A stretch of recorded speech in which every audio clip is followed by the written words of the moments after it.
Que a paz e o amor do Cristo, nos una nesse nosso ideal. Nosso objetivo é, como ela disse, falarmos de piedade filial. E é lógico que o assunto demanda algumas considerações, e ele está no capítulo 14 do Evangelho segundo o Espiritismo, ali quando ele trata de honrar o teu pai e tua mãe. Então, dentro deste capítulo é que nós temos esse subtítulo de piedade filial. A primeira coisa que nós temos que entender é que essa ideia de piedade filial está diretamente ligada àquela ideia de honrar ao seu pai ou ao vosso pai e à vossa mãe, a fim de viverdes longo tempo, que o Senhor vosso Deus vos dará a terra. Isso está lá no Êxodo, lá no Antigo Testamento. Por que talvez a gente pudesse pensar deste versículo e dessa recomendação, quando nos parece natural que a gente tivesse a devida atenção para com os nossos pais, Mas nunca foi, nunca é, por enquanto, uma coisa normal. E demanda então a gente tentar entender por que esta relação, que deveria ser natural e correta, às vezes nos aflige e às vezes a gente vê muito conflito nesta área entre pais e filhos. E isso é que a gente tem que entender. Quando nós lançamos mão do conhecimento espírita sobre a reencarnação, parece que a coisa clareia um pouco, parece que nos explica as razões.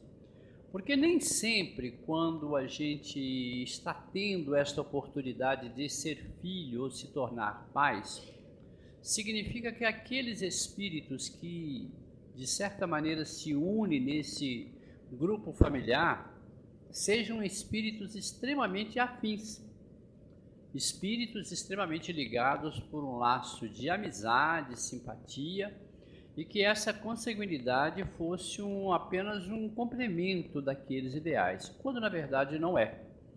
A doutrina espírita vem colocar para nós que o processo reencarnatório, sobretudo na questão 132, quando Kardec pergunta qual que é o objetivo da encarnação, e ele diz que a encarnação é uma expiação, é uma prova, e é uma necessidade que o espírito tem para o seu crescimento, ou seja, para a sua evolução, e para contribuir na obra da criação. Então ele deixa claro que a reencarnação ela tem alguns pontos interessantes a ser observado. Então, primeiro é evoluir. Então, quando eu reencarno, eu nunca reencarno repetindo a mesma oportunidade ou o mesmo papel. Eu estou sempre mudando de situação para que eu possa crescer. E, de certa maneira, colaboro com Deus nessa obra da criação. Quando eu cumpro fielmente aquilo que, de certa maneira, eu me programei para fazer na Terra, eu cumpro aquele desígnio e o Criador espera que eu seja a pessoa correta naquele momento, naquela sessão que eu fui chamado a colaborar.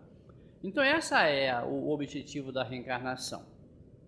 Quando ele fala de prova e expiação, é que nos abre então um pouco o leque da gente entender isso.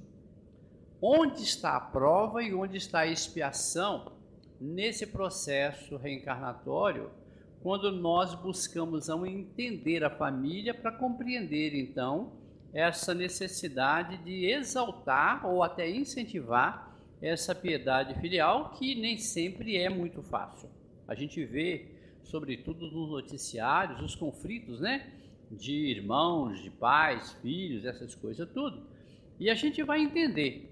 E a doutrina espírita, quando ela vai explicar a família, ela fala que existe dois tipos de família muito bem distintos. Ela vai chamar que são a família espiritual, e ela vai chamar a outra que é uma família consanguínea. Então ela tenta explicar para nós que quando eu falo que eu estou numa família por um laço de afinidade espiritual, significa que eu me atrai àquela família ou aquele conjunto de seres, vamos falar, os mesmos pensamentos os mesmos sentimentos e o mesmo grau de evolução.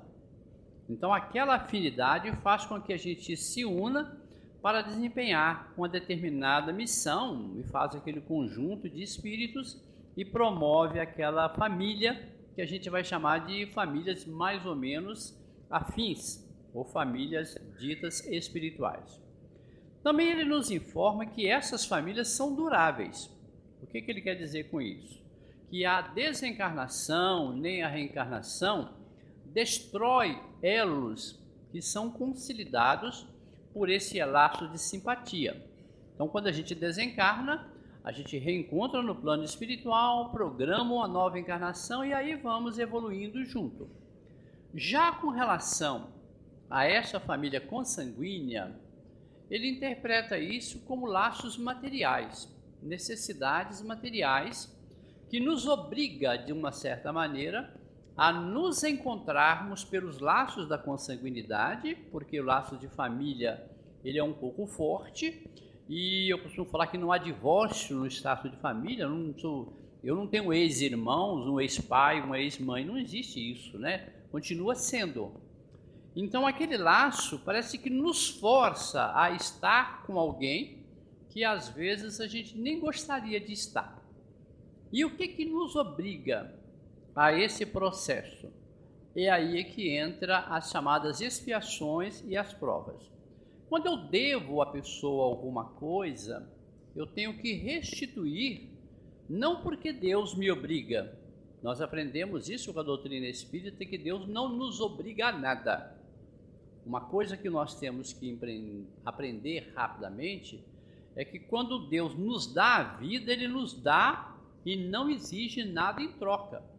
Mas em compensação, a gente está por conta própria. O que a gente faz, a gente recebe de volta. Atitudes boas retornam situações boas e vice-versa. Então, quando nós, no nosso caminhar, fazemos alguma coisa errada e passamos a dever àquela pessoa alguma coisa, muitas das vezes é o laço de consanguinidade que vai me proporcionar a quitação daquele débito. Por exemplo, se eu dou um prejuízo financeiro a uma pessoa durante toda a vida, explorando-a, roubando, passando para trás, seja lá o que for, eu vou ter a oportunidade de tê-la como filho ou filha numa outra encarnação, para que eu deixe uma boa herança, né, para poder restituir aquela perda financeira do passado. Então é uma das oportunidades. Quando a gente leva uma pessoa a um desequilíbrio muito grande, também a gente pode ter aquela pessoa de volta ao nosso lado para que a gente possa reeducá-la. Então esse é o lado da prova e da expiação. Então eu devo àquela pessoa alguma coisa, aquela pessoa entra na minha família para que eu vá restituir aquilo que é devido, e nem sempre essa relação tem duração depois da chamada encarnação. Então é muito comum, depois que a gente desencarna, e pode até que a gente nem venha encontrar alguns dos nossos ditos parentes, né? Porque na verdade eles não eram famílias, eles eram parentes, né? Estavam ligados na parentescos, né? Mas não tinha afinidade. E a doutrina espírita nos explica isso muito bem, falando que às vezes a gente tem, por um desconhecido, por exemplo, num ambiente de trabalho, escola ou de relação, muito mais sentimentos e afinidades e ligação do que com irmãos, com pais e com irmãos. Então há entre nós um prazer, uma alegria muito grande em estar com alguém pelo simples ato de estar, quando na verdade viver dentro de casa parece um martírio. Então esse é o ponto. Então quando nós pensamos assim, é importante a gente entender que quando nós temos um filho ou uma filha na condição de pais, não significa que aquele filho ou nossa filha seja nosso. Não, eles são filhos de Deus, como nós somos. Eles são nossos irmãos, colocados à nossa guarda, para que nos seja proporcionado algum trabalho em benefício dele. Então cabe a nós educá-los ou reeducá-los naquele sentido de apreender os princípios da vida para que possam se tornar pessoas equilibradas e dignas. Bom, mas não é bem assim que a gente tem visto acontecer, e isso tem trazido, como sempre trouxe, conflitos familiares. O capítulo 5 do Evangelho segundo o Espiritismo, ele coloca lá no item 4, com muita propriedade, quando ele fala das chamadas causas dos sofrimentos, que ele fala que procedem desta encarnação ou de outras encarnações, quando ele fala que a gente deveria lançar um olhar sobre aquele conflito que hoje nos agride, que nos fere, e remontar a origem daquele mal, para que a gente determine se não foi nós o culpado daquele fato ali estar. Então, por exemplo, quando nós nos deparamos com um filho, por exemplo, muito egoísta, adulto, nos explorando, a gente tem que parar e perguntar se na infância a gente ensinou a ele a não ser egoísta. Então, muitas das vezes, a oportunidade que foi nos dado de educar aquela alma, para que no futuro, quando a velhice nos visitar, nos for dada a oportunidade, e que a gente vier a precisar daquele concurso, daquele filho, dentro dessa condição, dessa piedade filial, se ele foi bem orientado, se ele foi bem informado a respeito do papel que ele deveria desempenhar e qual que era a finalidade na família, para que a gente possa, de certa maneira, esperar sem nenhum conflito que aquele filho não nos vai desapontar na nossa velhice. Eu lembro muito, quando eu vou falar desse assunto, de uma música sertaneja antiga, né? Eu não sei se alguns lembrarão, que a gente velho aqui, acho que é só eu mesmo, né? Então ele fala de uma música chamada Coro de Boi. Não sei se alguém lembra disso. Deixa eu ver se tem algum velho como eu, né? Nessa música tem uma citação muito engraçada, porque um casal tem ali um filho, mais ou menos de 8 anos, e ele traz o pai para morar com ele. Mas a nora não suporta a velhice daquele homem, porque quando a gente fica velho é uma tristeza, né? A gente já não faz as coisas corretamente. Mas só quem cuida de idoso é que sabe o que é idoso, né? Vira criança e criança teimosa, né? Então ele não sabia comer direito, ele ia comer, sujava toda a mesa e fazia aquela bagunça toda normal de velho, de tal maneira que a mulher dele, muito boazinha, toma uma decisão, fala com ele, ou seu pai ou eu, certo? Ou você manda ele embora ou saio eu. E este homem, não querendo perder a companheira, ele pega um couro de boi que ele curtiu, né? E dá ao pai e explica para o pai, pai, não dá para o senhor ficar, porque senão eu vou perder minha esposa, leva este couro de boi para que você se agasalhe no inverno. E o filho, vendo toda aquela cena, corre atrás do avô e pede, vô, dá para mim metade desse couro de boi? E o avô, não entendendo, mas não querendo desagradar o neto, corta o couro e dá para o neto. E o neto, voltando a casa, o pai pergunta, filho, por que você fez isso? Eu dei o couro para o seu pai, no seu avô? E ele vai dizer simplesmente para o pai uma coisa simples, é para que quando o senhor ficar velho e eu for mandar o senhor embora, eu vou dar essa metade. Então aí eu acho que resume bem a ideia da coisa. É como eu faço, é o que eu recebo de volta. Então talvez, quando nós formos reclamar da criação, que os nossos filhos nos apresentem, a gente tem uma maneira de falar, você é muito mal criado, né? Uma coisa que a gente nunca deveria falar para os nossos filhos, né? Porque a gente é que cria, então como é que eu posso falar que você é mal criado se é eu que estou criando, né? É uma coisa engraçada. Mas é porque nós cometemos um erro muito ruim, que é não querer que os nossos filhos passem pelas nossas dificuldades que nós passamos. Então, muito comum a gente dar aos nossos filhos uma liberdade muito grande e uma atenção além daquilo que é necessário, que a gente talvez não esteja ensinando a ele valores que nos vão ser precisos quando nós chegarmos nessa necessidade dessa piedade filial. Por que eu dei essa rodadinha para poder falar disso? Para a gente entender que quando nós estamos recebendo um filho, ninguém está recebendo em casa para reencarnar anjos, certo? Primeiro ponto. Quando o filho da gente nasce, parece um anjinho. Agora tem um tal de falar que é alma azul, né? Áurea azul, cristal, sei lá o que. Não tem nada disso, não. É pecadores, espíritos endividados, espíritos atrasados, espíritos egoístas, orgulhosos, invejosos, ciumentos. Vocês não têm noção como o filho é, né, egoísta. Se você tiver filho que não é egoísta, me apresenta, porque todos os filhos são egoístas, exploram a gente, e a gente está velho, eles continuam explorando, né? E acha que é normal. Chega ao ponto de falar, estou te dando oportunidade de você continuar vivo. Eu falo, não quero ficar vivo desse jeito, não. Quer dizer, eu quero ter a liberdade, né? Mas é um modo. Então, esse ponto que talvez a gente tenha que entender. Então, cabe a nós, para ver que quando Kardec pergunta se ser pai e mãe é uma missão, ele fala que é uma das mais importantes. Porque Deus lhe empresta seus filhos para que você os eduque e cobrará de você depois o que você fez com eles. Então a gente tem que ter muito cuidado. Eu costumo falar que eu tenho 5 filhos, né? Tive 6, ficou 5, contando com o adotivo, não tem nada que reclamar. Mas a minha filha costuma brincar muito comigo, fala, pai, dos sims eu não lembro nenhum, mas dos não eu lembro todos. Né? Quer dizer, todos os não que eu falei, ela lembra. Porque eles foram muito mais importantes do que os sims. Né? Você quer isso, precisa disso, não posso, não dá, não está na hora. Então, o não é mais importante. Então, ele começa a falar assim, ó, o mandamento, honrai vosso pai e vossa mãe. E eu costumo falar que nessa fase, né, honrar vosso pai e vossa mãe, tem gente que acha que é só respeitar, bença pai, bença mãe, né?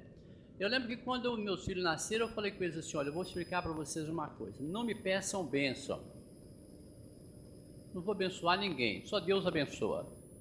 Mas, por favor, quando vocês chegarem perto dos seus avós, tome bênção, pegue na mão, bença avó, porque eu sei compreender que isso não é importante, porque você já nasce sobre as bênçãos de Deus. Mas os velhos têm aquele costume, aquela tradição, então você tem que respeitar. Por que eu dizia a ele? Não tem nada, você pode me tratar do jeito que você quiser, pode fazer o que você quiser. Eu lembro que no trabalho eu tinha um amigo meu que ficava extremamente revoltado com meu filho, que a gente trabalhava junto. De vez em quando ele estava, senhor Zé, espera aí, filho, que eu estou indo. Ô Gessino, eu ia. Outra hora, ô pai. Quando ele falava pai, a gente ficava meio preocupado, a coisa está séria, né? Mas o Zé era mais comum. E o outro falava, é um absurdo, o seu filho não te respeita, como é que chama de Zé? Eu sou um Zé mesmo, né? Mas nunca faltou respeito. E aí entra uma questão. Eu me sinto extremamente honrado por todos os filhos que eu tenho. Meus filhos não me decepcionaram, né? Eu fiz a minha parte e eles corresponderam. Honrar o pai é nessa palavra, eu me sinto honrado de tê-lo como filho. É como eu digo a meu pai, eu me sinto honrado por ter tido você como pai, você como mãe, né? Então honrar é esse sentido. Porque tem muitos pais que, se pudesse, tinha consumido no ninho, né? Na hora que nasceu já consome, porque o trem está bravo, né? Essa é a ideia. Então ele fala aqui, ó, esse mandamento, que ele coloca como mandamento, né? Está dos 10 mandamentos, ele é o resumo da lei geral da caridade e do amor ao próximo. Mas o termo honrar encerra um dever mais para com eles do que é o da piedade filial. Porque aí vem aquela ideia que nós estamos colocando. Quando a gente chega na velhice e a gente vai caminhando para lá, e se a gente tem a tendência de ficar velho, tem que se preparar para isso, porque não tem jeito, ser velho é muito ruim, né? Porque o corpo não responde à nossa expectativa. Eu costumo falar que eu estou com 67 anos, estou com 68. Ô, gente, eu já não tenho mais aquele corpinho de 40, de 20, o trem tá bravo, tem dia que dói tudo, reclama tudo, já não responde mais nada. Eu fico pensando daqui a 20 anos, né? Se hoje os meus filhos já dizem, pai, você está bem hoje, você tomou café, você fez isso, eu já tenho uma preocupação, daqui a 20 vai ser pior, né? Então vai chegar um ponto em que, se eu tiver a necessidade de ficar à velhice, não estou com esse projeto, eu vou precisar que meus filhos me ajudem. Porque vai chegar um ponto, igual eu disse para minha mãe, eu estou lá toda semana falando com minha mãe, mãe, que dia que a senhora vai embora? A senhora vai ter que morar comigo. Eu já ainda fiz, não dá para morar com esse, não dá para morar com aquele, já tem 9 filhos, eu já fui eliminando todo mundo, porque cada um tem um complicador, né? Uma família de 9 filhos tem muitos complicadores, né? Então eu falo, melhor é a minha casa, é só eu e Vilma mesmo, só nós dois, né? Então, só já conhece Vilma, já me conhece, lá não tem degrau, já vou até arrumando a desculpa para ela poder ir, porque ainda está morando sozinha, conseguindo fazer as coisas sozinha, mas já tem que de vez em quando ir lá dormir com ela, mas não gosta não. Já não dá para ficar mais sozinha. Então, mas você tem que respeitar o direito dela, eu não quero, ainda estou bem, eu sei que fazer minha comida, então fica. A gente vai olhando. Mas eu sei que é minha obrigação, né? E não tem que se discutir. É porque eu sou gente boa? Não, é porque é obrigação. Assim como eles zelaram por mim na berço, me deram comida, trocaram a minha roupa, cuidaram de tudo, até eu me tornar adulto, né? Vamos falar até os 10 anos de idade, eu tenho que retribuir, né? E tudo que eles precisarem eu vou ter que estar fazendo. E às vezes necessidade básica. E é um trem tão complicado, porque eu lembro quando eu levei meu sogro para morar comigo, eu nunca vi uma pessoa chorar de tristeza porque a filha ia dar banho. É uma coisa engraçada falar isso, né? Aquilo para ele era uma decepção muito grande. Era uma tristeza profunda. Então, de vez em quando eu ia lá, dava banho, para mim está tudo bem. E ele vai fazer, é duro, né, filho? Tá, relaxa, vai tocando a vida, né? Mas quando a filha tinha que dar um banho nele, porque ele já não dava conta mais de tomar o banho sozinho, aquilo para ele era humilhante, né? E nós vamos chegar a esse ponto. Que bom se a gente tiver um filho e uma filha que vai cuidar da gente, porque muitos não terão, né? E você vai falar assim, porque os filhos foram ruins? Não, porque muitas das vezes os pais não souberam prepará-los para isso, não deram exemplo, né? Então, se eles veem eu fazer isso com meu sogro, com a minha sogra, cuidar da minha mãe, é bem provável que a gente vai ter que fazer isso também, né? Então vai copiar. Mas se não tiver o exemplo, fica um pouco complicado. E ele coloca de uma certa maneira que se é um ato de caridade para com o estranho, será que para nossos pais a gente teria que entender isso como caridade ou como uma grande oportunidade? Porque senão, se nós não cuidarmos dos nossos pais, significa que nós não merecemos ter bons pais, ou não merecemos nem ter pais.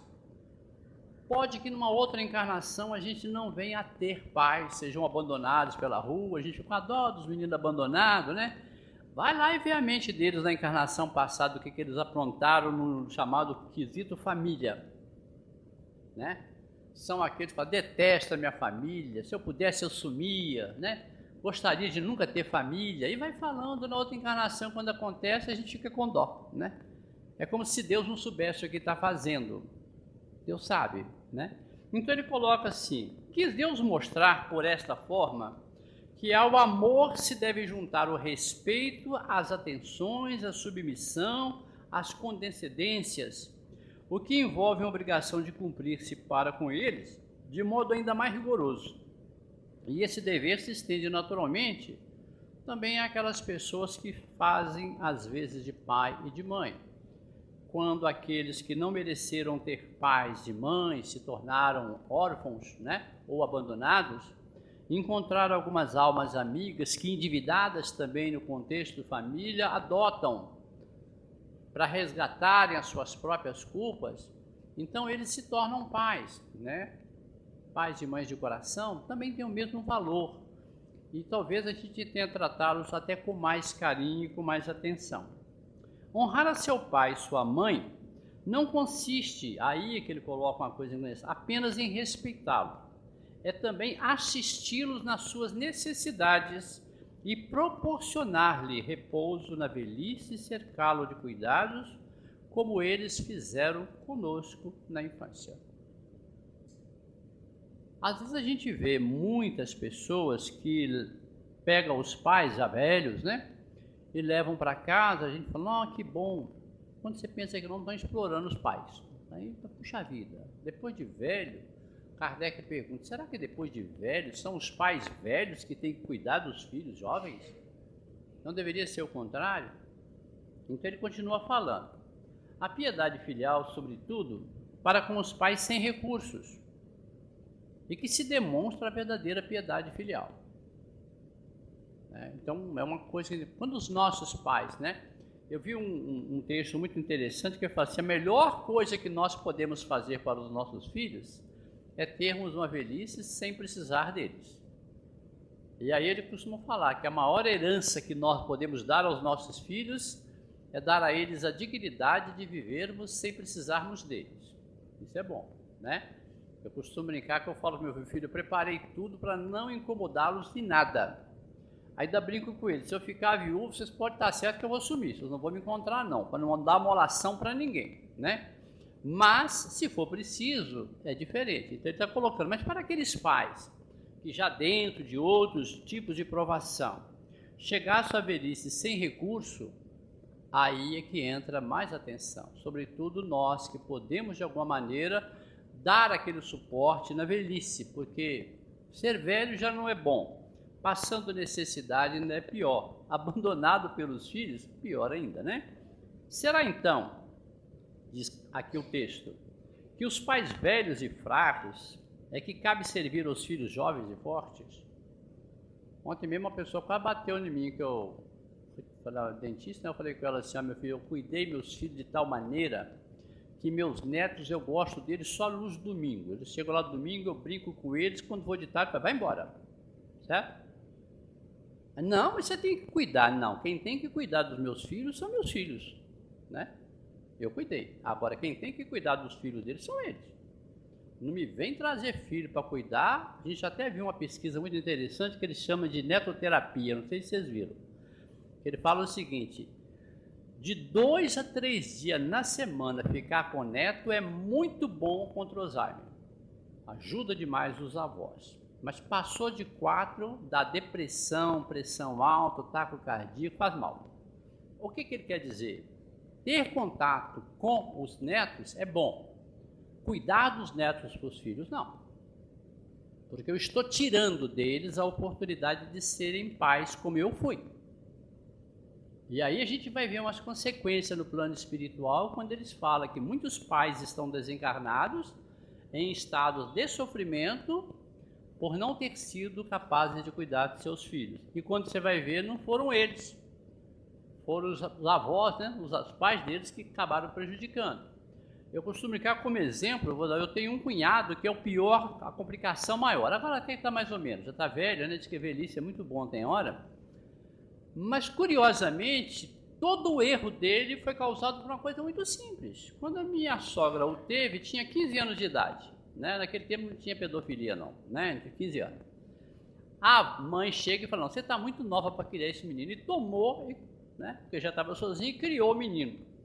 Ela não criou, estragou, né? Porque diz que filho criado com vó é uma tristeza, né? Então virou tudo de errado, se você puder pensar. Aí você fala, quem foi culpado? Não foi a mãe, né? Foi a avó. Então tem muito cuidado. Então ele fala aqui, ter-lhe-ias, pergunta ele, a mãe vendido leite quando os amamentava? Contou porventura suas vigílias quando eles estavam doentes? Os passos que deram para lhe obter o que necessitavam? Eu costumo brincar assim, por pior que a gente possa pensar na relação de pais e filhos, eu costumo falar, há pouco tempo eu encontrei um jovem lá em Lagoa Santa e ele estava muito revoltado com o pai dele, que meu pai é isso, aquela coisa de jovem. Eu falei com ele assim, você já pagou seu pai pela vida que ele te deu? Eu, como assim? Pergunta simples, né? Você está falando tão mal do seu pai, você já pagou a vida que ele te deu? Depois paga, que aí você fica livre disso. Mas não tem jeito, então cala a boca e agradece pela vida. E pode falar mal do seu pai, porque tem coisas que eu não vou conseguir retribuir.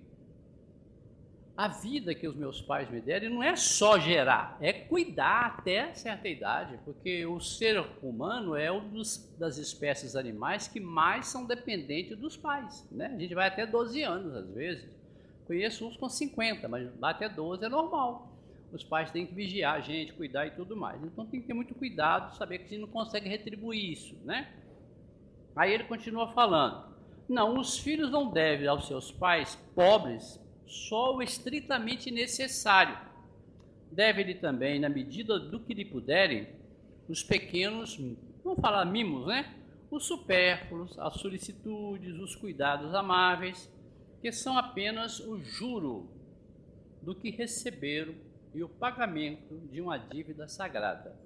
Unicamente esta é a piedade filial agradável ou grata a Deus.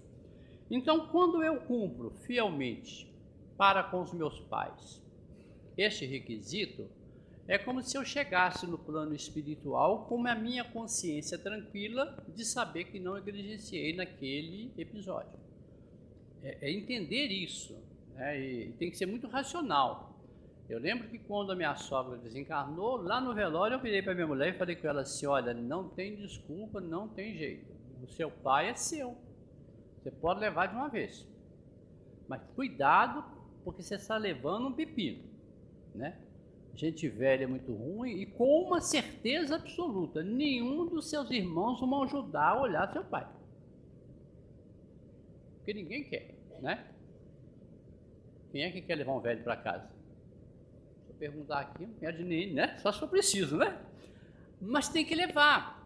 Então você vai levar. Então estou te avisando que vai ser uma coisa complicada. Eu vou estar lá do seu lado, mas o pai é seu. É obrigação sua, não tem discussão. Então lá no velório mesmo, lá no cemitério, já discuti lá, resolvi o problema, já pus o velho no carro e já levei e ganhei um prêmio, né? Quer dizer, não tem discussão, é obrigação, é dever, e é você a pessoa mais equilibrada, mais tranquila, não tem discussão. Então esse é que é o ponto.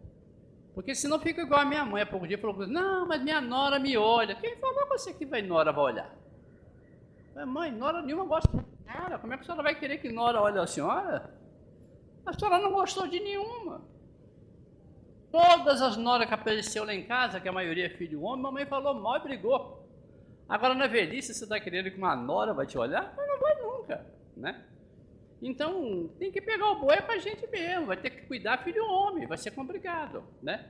Então isso é que a gente tem que entender, que é uma coisa normal, natural nessa relação. Aí ele tem uma advertência aqui que eu coloco assim: ai, pois, daquele que deixar, né, olvidar o que deve aos que o ampararam em sua fraqueza, que com a vida material lhe deram a vida moral e muitas vezes se impuseram a duras privações para lhe garantir o bem-estar. Então, ai daqueles que negar a oportunidade de assistir aos seus pais. Então o Espírito chega a afirmar isso com muita certa veemência, que nós vamos responder perante nós mesmos, e isso é importante, porque nós vamos nos arrepender. Quando lá no livro dos Espíritos, Kardec pergunta: os Espíritos sempre se arrependem do mal que fizeram? Ele deixa lá muito claro: nem sempre encarnados, mas desencarnados todos se arrependem. E ele pergunta: haverá aquele que nunca se arrepende? Ele fala: aos de arrependimento tardios, mas arrepender, sim, terão que arrepender. Então, chegando no plano espiritual, quando se descortina a visão da vida e que a gente começa a enxergar a vida não mais numa só vida, numa só encarnação, mas os horizontes se levantam e a gente começa a ver quem foi os nossos pais, quais os motivos que nos levaram a estar unidos, a gente vai se arrepender. Porque sempre é uma oportunidade. E eu costumo brincar que quanto mais conflitante for a relação nossa em família, uma certeza a gente pode ter: na encarnação passada a coisa foi pior. Quanto mais ódio existe na relação, é que a gente tem que entender que mais foi complicado as consequências da vida passada. Porque quando o ódio fica muito forte, Emmanuel nos informa que só o amor muito forte pode neutralizar. E essa que é a sabedoria de Deus. Então, quando eu odeio muito uma pessoa, não existe outro jeito. Tem que ser como filho, como pai, como mãe. Porque aquele amor filial, aquele amor paternal, é que é capaz de neutralizar aquele sentimento muito agudo de encarnações passadas. Então não é o acaso que nos colocou ali. E, em vez de a gente reclamar, a gente vai respirar e ver o que a gente pode fazer para resolver aquele conflito, porque é a melhor oportunidade que nós estamos tendo. Então a gente fica às vezes, né, discutindo, eu costumo muito brincar a relação, quando a gente vai falar de casamento, a pessoa já separou um punhado de vezes, casa, separa. Eu lembro de um irmão que falou assim, terceira vez que vocês vão separando. Na quarta, o espiritualidade falou assim, vê se vocês vão um irmão, porque o irmão não tem divórcio, aí vocês ficam lá até 60, 70 anos juntos, nem para aprender a ficar junto. Então, às vezes, vai ter que mudar até as relações para que a gente aprenda que um precisa do outro. E é o mais importante que a gente tem que aprender. Eu não posso esperar de ninguém aquilo que ele não pode me dar, e eu não posso esperar de pessoa alguma a minha felicidade, porque ela não tem essa capacidade de me fazer feliz.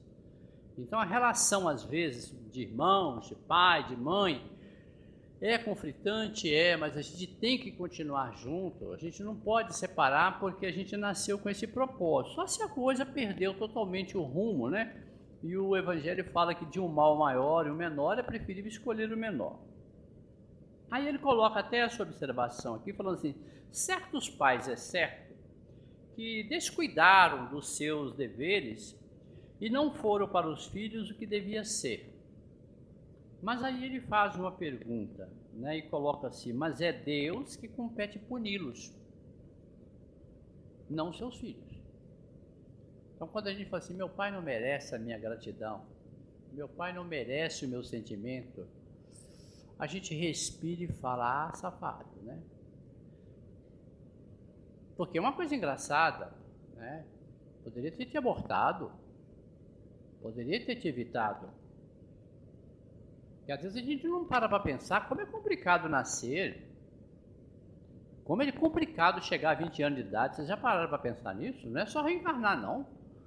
A gente só vira adulto depois de 20 anos. É uma luta danada para reencarnar, ué. E eu tenho um amigo meu que foi fazer uma palestra e foi discutir lá que a mulher nasce com tantos óvulos, né? Ao longo da vida, ela só tem aquilo, parece 500 óvulos, né? Então, preste bem atenção, no dia tal, na semana tal, vai amadurecer aquele óvulo que vai ser fecundado com tal esperma para te dar a vida. E você está achando que foi o acaso que presidiu tudo isso? E você não é grato? Meu pai não foi aquilo que eu esperava. A pergunta é, você merecia pai melhor? Eu lembro, por exemplo, de um episódio muito... E família. Minha família é cheia de... Família grande, graças a Deus, tem muita coisa, né? Mas aconteceu um fato que a mãe recusou a menina, queria jogar fora, a minha cunhada foi lá e adotou. Aí criou, quando foi 20 anos, houve um conflito, essa menina brigou por herança, aquela coisa tudo, e brigou com a família e queria separar. Eu só falei que eu havia assim, você viu o que eu falei com você? Se a mãe não quis, jogou fora, é porque já não era uma pessoa muito boa, né? A outra fez a caridade de pegar, ela vai estar renegando de novo a família. O que ela espera na encarnação futura? Não, é essa a ideia. Se você não faz jus a ter uma família, né? É igual eu vejo muitos conflitos de mulheres querendo engravidar, que procura a gente lá para ajuda, essas coisas. Aí você vai perguntar aos espíritos, fala assim, você abortou tantos filhos na encarnação passada, agora quer ter filho? Quer dizer, errou, né? O direito dela de errar. Ninguém questiona o erro dos outros, nem Deus. A única coisa que Deus espera de nós é que a gente aprenda com o erro, só isso. Mas aí na hora que a pessoa, agora que ter filho, não consegue ter, você vai levantar o histórico kármico, muito aborto, muita recusa, muito desejo de não ser mãe. Aí a gente coloca. Então ele coloca, se meu pai não foi aquilo que eu esperava, não é eu que vou puni-lo. Quem vai punir é Deus, e não é Deus que pune, é a própria lei. E essa lei é a nossa consciência, é ela que determina o que temos ou o que não podemos, o que queremos ou não queremos fazer. Para exemplificar essa ideia de filhos, ele traz aqui aquele conceito do Evangelho de Mateus, de Marcos, e de Lucas também vai falar, que é aquele episódio da ideia de família. Quem é minha mãe e quem são meus irmãos, que está lá no Evangelho.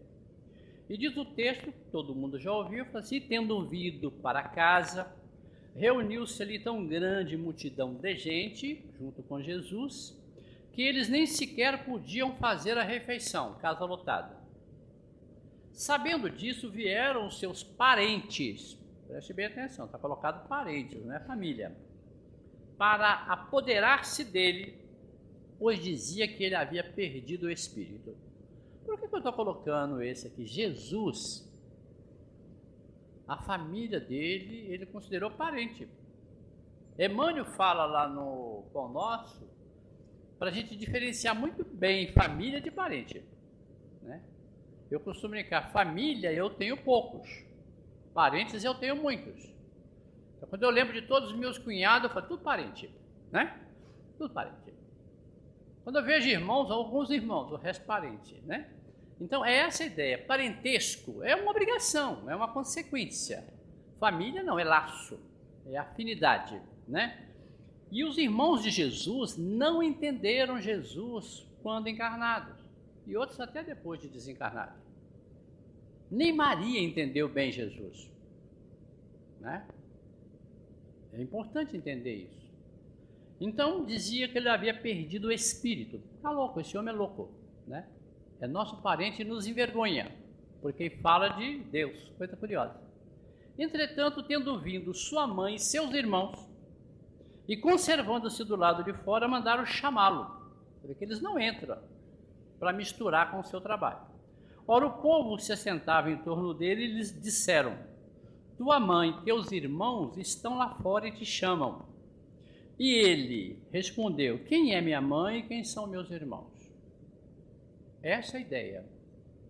E repassando um olhar pelos que estavam assentados ao seu redor, disse, eis aqui a minha mãe e meus irmãos, pois todo aquele que faz a vontade de Deus, esse é meu irmão, minha irmã e minha mãe. Então, quis dizer assim, aquele que comunga comigo os pensamentos, aqueles que pensam como eu, que agem como eu, que têm afinidade. Por isso que eu falei no início que às vezes a gente tem isso com um colega de trabalho, com um companheiro de até da doutrina espírita, afinidades. A gente sente alegria porque faz aquilo que nós gostamos, participa dos mesmos ideais, nos incentiva. Essa é a nossa família. Esses são meus irmãos, minhas irmãs, minha mãe e meus irmãos, né? Agora, aqueles que me criticam, que não me aceitam, porque Jesus fala que nenhum profeta é bem-vindo dentro da sua própria casa, né? E é curioso. A gente prega, quando você vai ver, você não consegue convencer ninguém da sua família, né? Ninguém. Eu lembro de meu irmão, um dia ele foi acompanhar comigo numa pregação lá no Oriente, falou comigo assim, você acredita que eu me senti irmão de um pregador?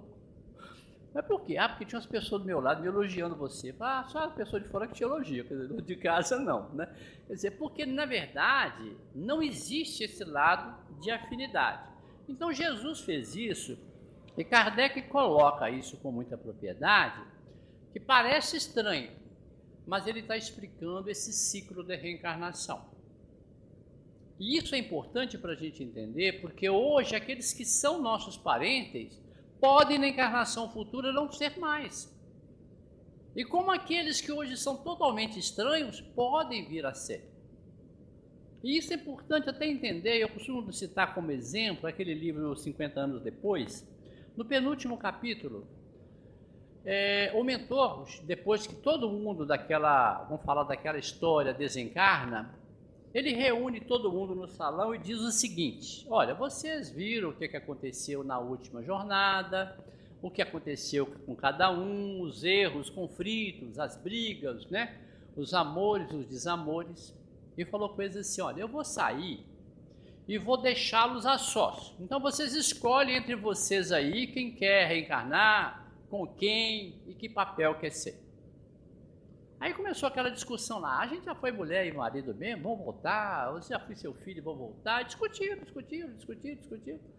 De tal maneira que o clima ficou agradável, todo mundo já, você marido e mulher, você seu filho, você sua filha e tal. Organizaram aquele família que ia reencarnar. Quando o mentor retorna e fala com eles assim, e aí, tudo certinho, pronto para voltar? Pronto, porque a gente vai voltar, né? Sempre a gente vai e volta, fica lá um tempinho e volta.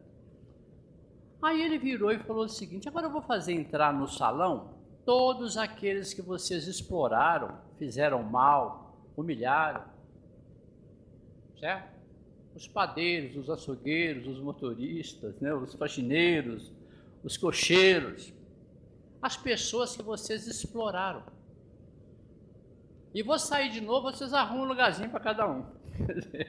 Essa é a ideia da coisa, né? Então o mentor sai e eles vão ter que olhar aquela outra turma de espíritos que chega e alocá-los na família. Esses não são os afins, serão os parentes, provavelmente terão conflitos, mas a gente deve. E o capítulo 5 fala isso, quando houver conflito entre duas pessoas, sobretudo em família, seja de mãe para com filho, de filho para com a mãe, pergunta, um de nós dois erramos. Algum de nós errou, né? Então, temos que corrigir isso. E o melhor jeito é através do diálogo. Então, ele fala que certas palavras parecem estranhas na boca de Jesus, contrastando-se com a sua bondade e na sua inalterável benevolência para com todos. Porque como é que eu vou falar, não vai cuidar da mãe? Em outros momentos, a gente sabe que Jesus se preocupou muito com Maria. Não tem nada contra isso. Mas naquela hora era como o sentido de dar o exemplo.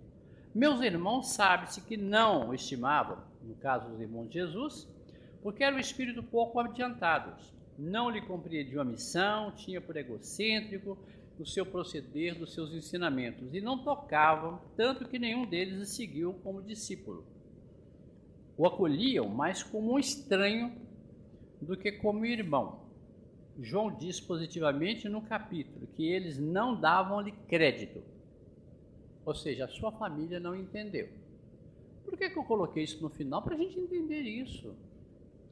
No último Réveillon, né, na passagem de ano que a gente criou essa data, eu lembro de um jovem que foi lá, que frequenta lá a academia da minha filha, e na hora da prece lá, cada um, eu quero o ano que vem, é isso, aquele pedido bobo que a gente faz, né, como se a gente pudesse enganar Deus, enganar o universo.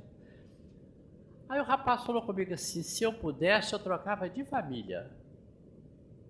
Você vê, é triste você ver um jovem de 22 anos falar que gostaria de trocar de família. E eu pergunto, será que é só ele? Né?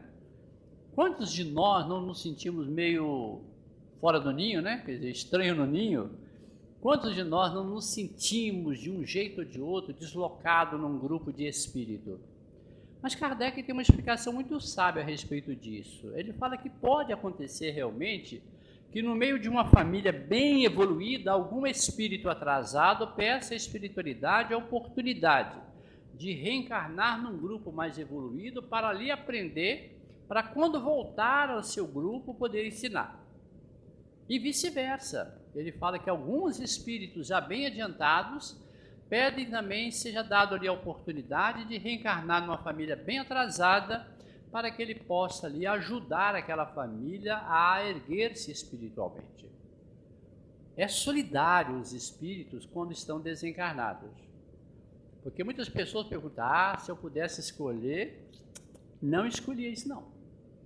Né? E, no entanto, o capítulo do Livro dos Espíritos, quando ele trata de reencarnação, ele fala que nós escolhemos todo tipo de vida que nós temos, família, parentes, todos, sem exceção. Sabíamos o que iríamos fazer, quem seriam as pessoas. E já lá na Gênesis, no capítulo, na questão 283, ele fala que nós escolhemos, na verdade, até fizemos o corpo que queríamos ter. Até as deficiências do nosso corpo a gente escolhe. Então, com que direito a gente vai chegar aqui e falar, essa não é a família que eu queria? É a família que você precisava. É a família que você tem compromisso. E se referindo, fechando o elo entre pai e mãe, é o melhor que você podia ter e é o que você tem maior compromisso. E como nós estamos caminhando para a velhice, precisaremos de nossos filhos, é bom que nós, que teremos a oportunidade de ajudar os nossos pais já velhos, saibamos fazer isso com uma extrema simplicidade, para ensinar aos nossos, para que quando chegue a nossa vez, a gente não tenha que exigir esta coisa que deveria ser natural. Certinho? Então, a piedade filial resume mais ou menos isso. Eu tentei sintetizar no assunto todo, para que a gente pudesse, compreender família como um grupo de espíritos. É importante também uma ressalva a respeito do Martins Peralta. Ele escreve uma coisa muito interessante quando ele vai falar de família, de lar, de casamento, essas coisas, e ele faz uma estatística muito assustadora, e ele coloca o seguinte, que 92%, não é pouca coisa não, são provacionais, né? Então 92% da relação família é provacional, né? 3% ele chama de afins, 2% santificados, né? Quer dizer, a gente não vai estar nessa de 3, 2 e 3, não, a gente vai estar no 92. Então a nossa família não é, família plenamente feliz. Tem conflito? Tem. Quanto maior, mais. Mas é importante que a gente entenda que é uma oportunidade grandiosa que Deus nos deu e que a gente use dessa oportunidade, não de fazer esse ato de caridade, mas de ter a grata satisfação de assistir aos nossos pais, quando possível, para que eles morram contentes por nos ter tido como os filhos. Eu acho que isso é mais importante, tá bom? Paz e luz a todos, obrigado, que Jesus nos abençoe.